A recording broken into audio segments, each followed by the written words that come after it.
Welcome back to my channel Prajapati health care में आपका स्वागत है। मैं हूं शौनी पंडित परमरबन प्रखंड मुजफ्फरपुर बिहार। जी हाँ दोस्तों, आज मैं एक ऐसे टॉपिक पर बातें करेंगे।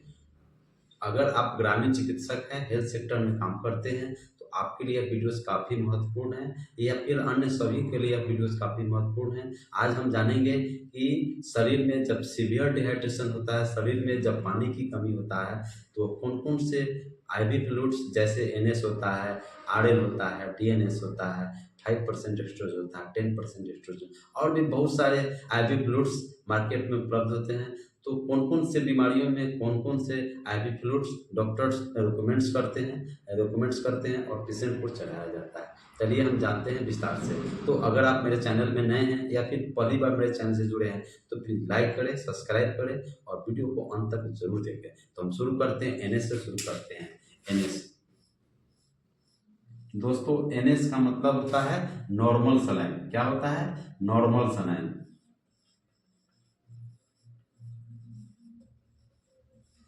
इसमें क्या होता है, उसमें इसमें इसमें साल्ट की बात करें, मोलिकुल की बात करें, तो इसमें मोलिकुल जो है कि नॉर्मल सलाइन में जो कि इसको होता है सोडियम क्लोराइड, इसको कहा जाता है सोडियम क्लोराइड। 0.9% होता है, 0.9% सोडियम क्लोराइड एनएस में पाया जाता है। ठीक है, और ये जो है आपको 100 ml में उपलब्ध होता है। 500 ml में आपको यह उपलब्ध होता है मार्केट में। 100 ml बहुत सारी कंपनियां, अलग अलग कंपनियां अपना अपना एनएस अपना कंपनी है जो अपना तैयार करती है। तो इसका हम यूज कहाँ करते हैं, एनएस का प्रयोग कहाँ किया जाता है, दोस्तों याद रखें। आप पहले जान लें कि कहाँ यूज नहीं करना है। सबसे पहले आपको किसी पेशेंट को हाइपरटेंशन है, अगर किसी पेशेंट को बीपी हाई है, ठीक है, 160/100 है ना, या 180/95 है, यानी हाइपरटेंशन, किसी पेशेंट को अगर बीपी हाई है, उच्च रक्तचाप है, ऐसे में आपको एनएस का प्रयोग भूल से भी नहीं करें। एनएस का प्रयोग करेंगे क्या होगी, उसका बीपी और हाई हो जाएगा और उसकी जान चला जाएगा। तो हमेशा याद रखना है, बीपी का प्रयोग हाई ब्लड प्रेशर में, एनएस का प्रयोग हाई बीपी में नहीं करना है। कौन कौन सा करना है, तो अगर किसी पेशेंट को वोमिटिंग हो गया, वोमिटिंग हुआ, एक्सेस ओवर वोमिटिंग हो गया, अत्यधिक कै हो गया, तो कै होने के कारण शरीर से पोषक तत्व लॉस होता है, शरीर में कमजोरी होता है, वीकनेस होने के कारण, जिसके कारण मरीज सेमी कॉन्शियस हो जाता है, अनकॉन्शियस हो जाता है, यानी सीवियर डिहाइड्रेशन होता है।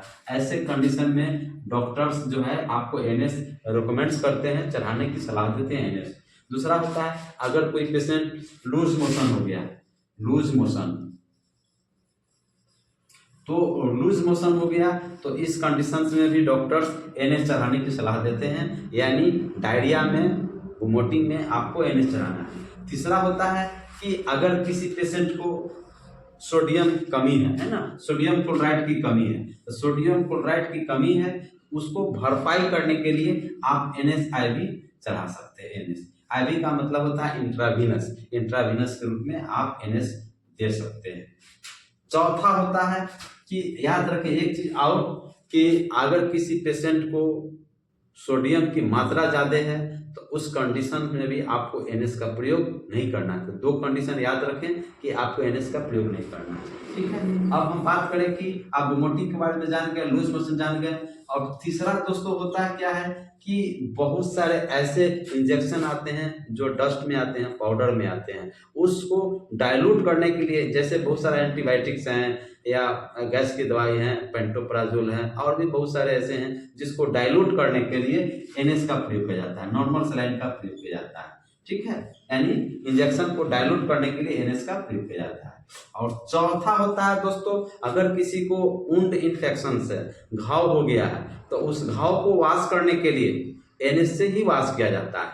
ठीक है, ये तो एनएस से ही वाश किया जाता है घाव को, वुंड इन्फेक्शन, चाहे वो ज्यादातर देखेंगे कोई पेशेंट का एक्सीडेंट हो गया, एक्सीडेंट के कारण उसमें एक्सीडेंट वाला जगह जो है काफी कचरा हो जाता है, रूट का जो है डस्ट होता है, धूलकण उसमें लग जाता है, कंकड़ इंगली पत्थर रहता है, उसको अच्छी तरह से सफाई करने के लिए आपको एनएस का प्रयोग किया जाता है, यानी नॉर्मल सलाइन से उसको बढ़िया से वॉश किया जाता है, धोया जाता है।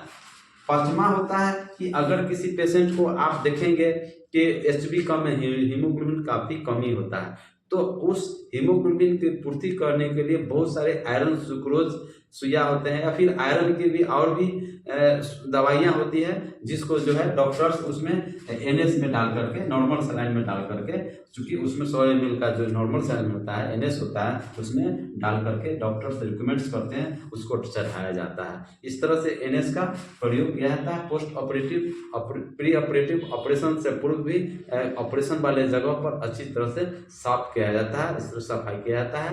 ऑपरेटिव के बाद भी जरूरत पड़ने पर जब सोडियम क्लोराइड की कमी होता है, तो इस कंडीशंस में NS का प्रयोग किया जाता है। ये होता है दोस्तों NS का प्रयोग। अब हम बात करते हैं DNS की, बात करते हैं कि DNS का प्रयोग क्या करना है और DNS में कौन कौन से साल्ट होते हैं, DNS में कौन कौन सा मॉलिक्यूल्स होते हैं। तो DNS, इससे स्पष्ट रूप से क्लियर हो रहा है कि ये डेक्सट्रोज हो गया है। ये आपको डेक्सट्रोज होता है कितना, 5 ग्राम होता है। ये NS का मतलब होता है नॉर्मल सलाइन यानी sodium chloride, SODI, sodium chloride, जो कि कितना होता है 0.9% होता है। तो ये जो DNS का प्रयोग जो है आपको कहाँ करना है, पहले जान ले कहाँ नहीं करना है। अगर किसी पेशेंट को डायबिटीज है, तो डायबिटीज है तो 5 ग्राम डेक्सट्रोज उसके बॉडी में जाएगा तो क्या होगा, शुगर लेवल उसका और हाई हो जाएगा। तो डायबिटीज पेशेंट में DNS नहीं जाना है।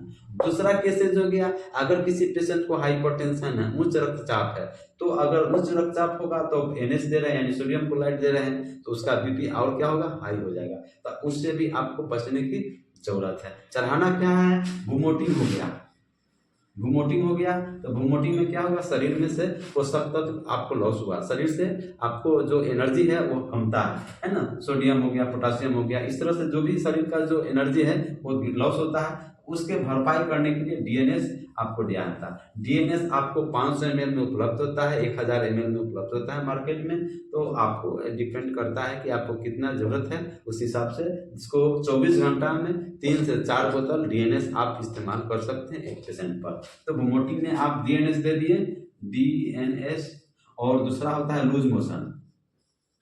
लूज मोशन, किसी को लूज मोशन यानी पतला दस्त हो गया, पतला दस्त हो गया, तो उस कंडीशन में भी आपको डॉक्टर्स DNS रिकमेंड्स करते हैं, DNS आप दे सकते हैं। अगर किसी का BP लो हो गया, तो BP लो हो गया तो BP लो को पूरा करने के लिए यानी कमजोरी को ठीक करने के लिए भी आपको DNS आपको चढ़ाया जाता है।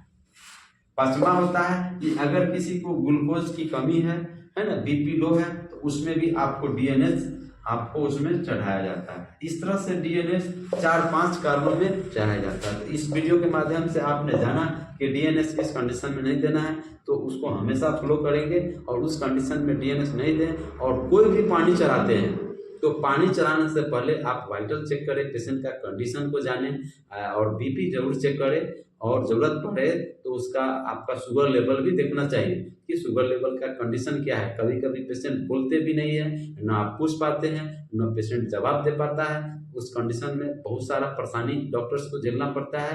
इसलिए आपको प्रॉपर जांच करें, उसके बाद आप पानी रिकमेंड्स करें, डॉक्यूमेंट्स करें, जिससे कि पेशेंट की इम्प्रूवमेंट हो, पेशेंट ठीक हो। क्योंकि सभी डॉक्टर्स का एक ही मोटो होता है कि पेशेंट को ठीक करना। अब हम तीसरा बात करेंगे हम 5%। स्पष्ट रूप से आपको दर्श रहा है 5% का मतलब होता है 5 ग्राम डेक्सट्रोज। 5 ग्राम क्या होता है, डेक्सट्रोज। तो ये जो 5% होता है, तो इस 5% को याद रखें, हाइपरग्लाइसेमिया जिसको चीनी की बीमारी है उसको आपको इसमें नहीं देना है। ठीक है, चीनी की बीमारी में इसको आपको नहीं देना है, क्योंकि इसमें ग्लूकोज होता है, 5 ग्राम डेक्सट्रोज होता है। देना किसमें है, तो अगर किसी को वोमिटिंग हो गया तो वोमिटिंग में इसको आप दे सकते हैं। अगर किसी को लूज मोशन हो रहा है, पतला दस्त हो रहा है, तो उसमें आप इसको डेक्सट्रोज के आप दे सकते हैं। किसी का ग्लूकोज की कमी है ना, हाइपोग्लाइसेमिया है, तो ग्लूकोज की कमी है तो उसमें आपको हाइपोग्लाइसेमिया में आप दे सकते हैं। कमजोरी है, BP लो है ना, इस तरह से उसमें अगर है तो आप 5 ग्राम डेक्सट्रोज आप दे सकते हैं। या आप देखते हैं कि किसी पेशेंट को लीवर संबंधित समस्या है, जॉन्डिस हो गया है, तो जॉन्डिस में ग्लूकोज की ज़्यादा आवश्यकता होता है, तो उसमें भी डॉक्टर्स रिकमेंड्स करते हैं डेक्स्ट्रोज 5 ग्राम होता है, 10 ग्राम होता है, 25 इस तरह से और आगे भी होता है ग्राम में, तो उसको डॉक्टर्स रिकमेंड्स करते हैं। अब सबसे मूल हम आरएल की बात करेंगे। आप लोग भी बहुत इंतजार कर रहे हैं सर आरएल क्या, आरएल, तो मैं आरएल के बारे में बतलाऊंगा। अब मैं आरएल पर ही चर्चा करूंगा। आरएल क्या है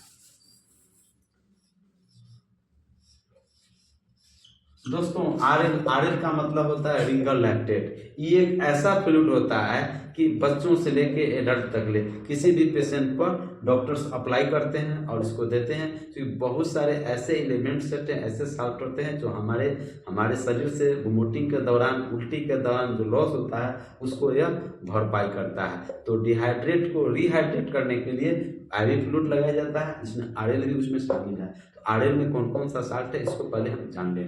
तो आरएल का मतलब होता है रिंगर, RINGER, रिंगर लैक्टेट। इसमें होता है सोडियम क्लोराइड।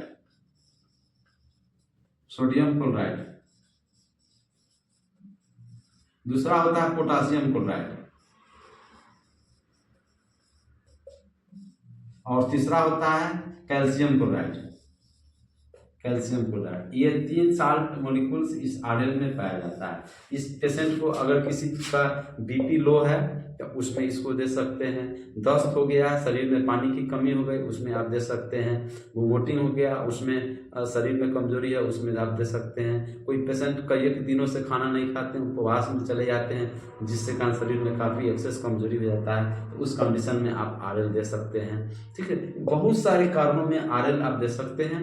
आरएल, लेकिन याद रखें जब भी कोई भी पानी देना है, पानी चढ़ाना है, तो बीपी आपको प्रॉपर मॉनिटरिंग करने की जरूरत है। तो आपने देखा होगा दोस्तों कि जो ऐसे मुख्य रूप से पानी की जो बोतल है जो अनेक प्रकार के होता है, लेकिन मुख्य रूप से 4 ही पानी डॉक्टर्स मुख्य रूप से डिहाइड्रेशन के दौरान यूज करते हैं। अगले वीडियो में मैं बातें करूंगा मिनीटोल के विषय में। मिनीटोल का यूज कहाँ कहाँ किया जाता है, मिनीटोल यूज करने से पेशेंट को कौन सी समस्याओं से निजात मिलता है और कंट्रोल होता है, इस पर मैं आपको विस्तार से चर्चा करूंगा। तो दोस्तों आपने ये जो आपका जो आईवी फ्लूइड है इसके बारे में आपको निरंतर हम समझते हैं कि आपको निश्चित ही नई चीज़ें कुछ न कुछ सीखने का मौका मिला, आपने सीखा। तो अगर मेरा वीडियो पसंद है तो प्लीज़ लाइक करेंगे, सब्सक्राइब कीजिए और दोस्तों में अपने मित्रों में शेयर कीजिए ताकि लोगों को जानकारी हो सके। और जो पेशेंट का जो कंडीशन होता है इस वीडियो के माध्यम से उस कंडीशन के मुताबिक इस फ्लूइड को लगाना है, चढ़ाना है। तो आप सभी से विदा चाहता हूँ। मैं अगले वीडियो में सेम चैनल पर मिनीटोल से संबंधित जानकारी आपको विस्तार से दूंगा। तो आप सभी को बहुत बहुत धन्यवाद। Thank you very much.